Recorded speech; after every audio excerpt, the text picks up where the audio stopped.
Chef Isaac here in the Alto Sham Test Kitchen, and today we are going to look at best practices for cooking prime rib roasts and other similar large roasts cooked to medium rare or rare.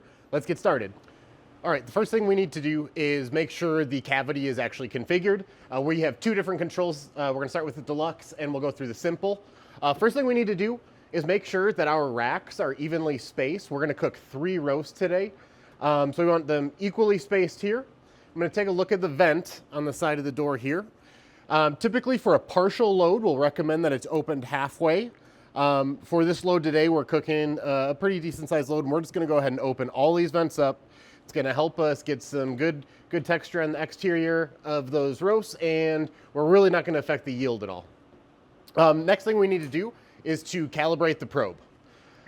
So we need to do that. We take a cup of ice water here. We're going to go into the settings screen.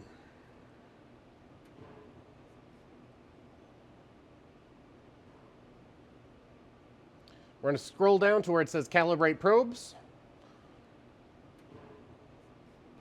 It will not read until I insert the probe, and we go ahead and put the probe in the ice water. We're just going to give it a second to update. All right, so we're going to let the probe sit in the ice water for a minute or two until the temperature stabilizes. And then using the minus or plus button on the control, we'll adjust that temperature so it reads about 32, 33 degrees. It is just fine. And then we're good to go. And you want to calibrate the probes regularly. You know, it's an expensive cut of meat, so you want to make sure your cooks are going to be really accurate. All right, next we're going to calibrate the probe in our SX or Simple Control Cook and Hold. I'm going to plug the probe in with the control on. I'm going to hold down the knob.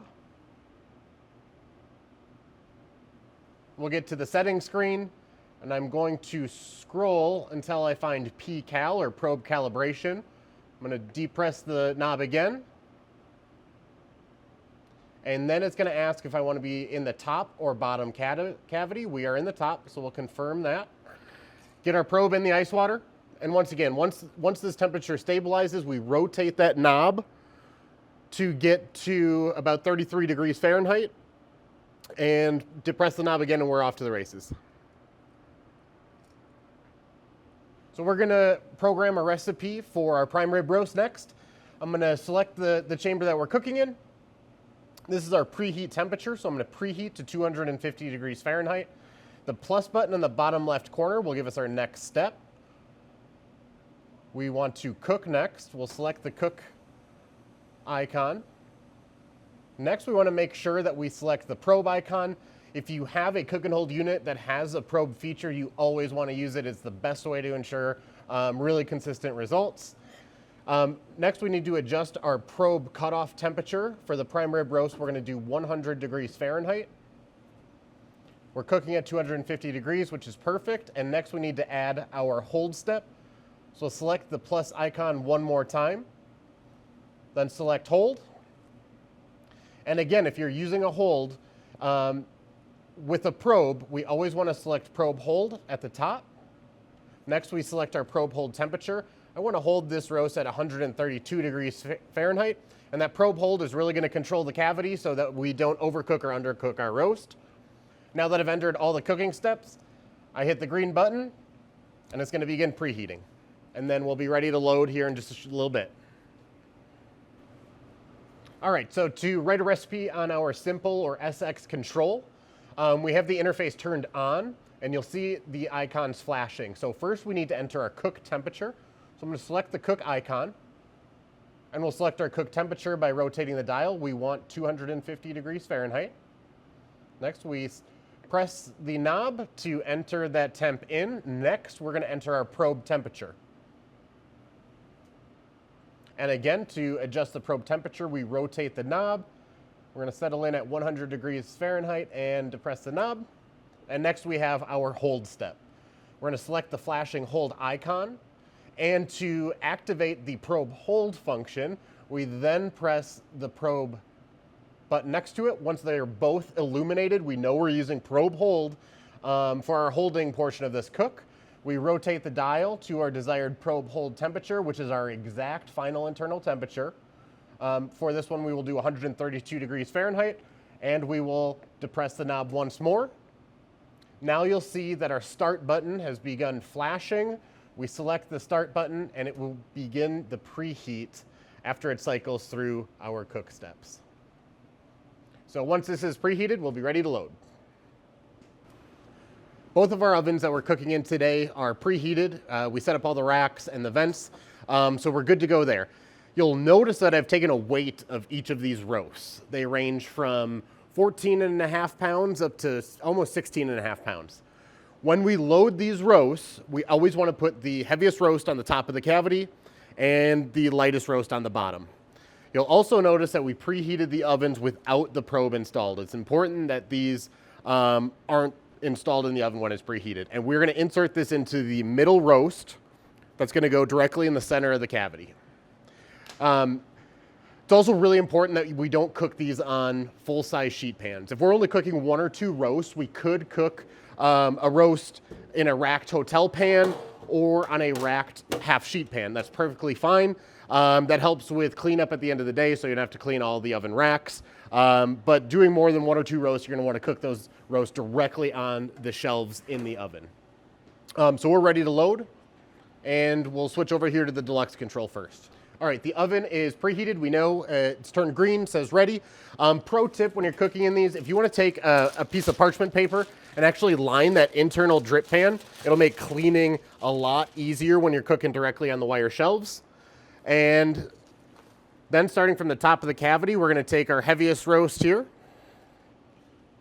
Slide that right in on the top shelf.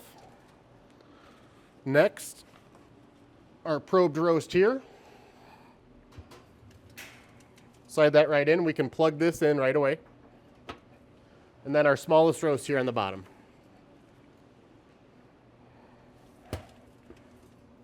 We'll double check our vents. Like I mentioned, cooking these 3 roasts, we're going to open the vents fully open, let a little extra humidity out so we get a good texture on the outside of the roast. And again, it won't affect the yields negatively. We'll close up the door, and then we need to remember to select the hand icon to initiate the cook. And we're cooking. On a deluxe control unit, it's also a really good idea to lock the actual screen by selecting the lock icon on the left-hand side. This will prevent anyone from accidentally canceling the cook. And additionally, if you do have the optional lock on the door, go ahead and lock that now so no one opens that door in the middle of the cook. All right, we've loaded up our SX, or simple control, in the same order as the deluxe. Large roast at the top, our probe roast in the center, smallest roast on the bottom. We toss that parchment paper on the drip pan to make cleaning easy.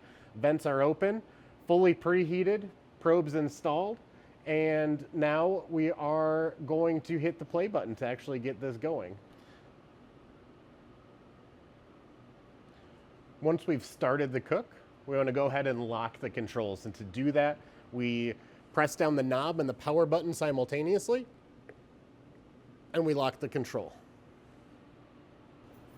All right, we loaded our roast before we left yesterday, and this morning they are fully cooked and sitting in hold mode, so let's take a look at them. All right, remember when we started this program, we remembered to lock the control so no one changed anything on the control while we were away overnight. So I'm going to unlock the screen here. And you can see that our probe hold temperature is sitting right at 132 degrees Fahrenheit in hold mode. And let's take a look. Now, if you recall that we loaded our larger roast at the top of the cavity, we probed our center roast with the smallest roast on the bottom. We tossed that parchment paper in the bottom drip tray to make our cleaning a lot easier. Also, really important that we calibrate the probe really often, and we have our vents here set to full open for this size load. Let's take one out and take a look.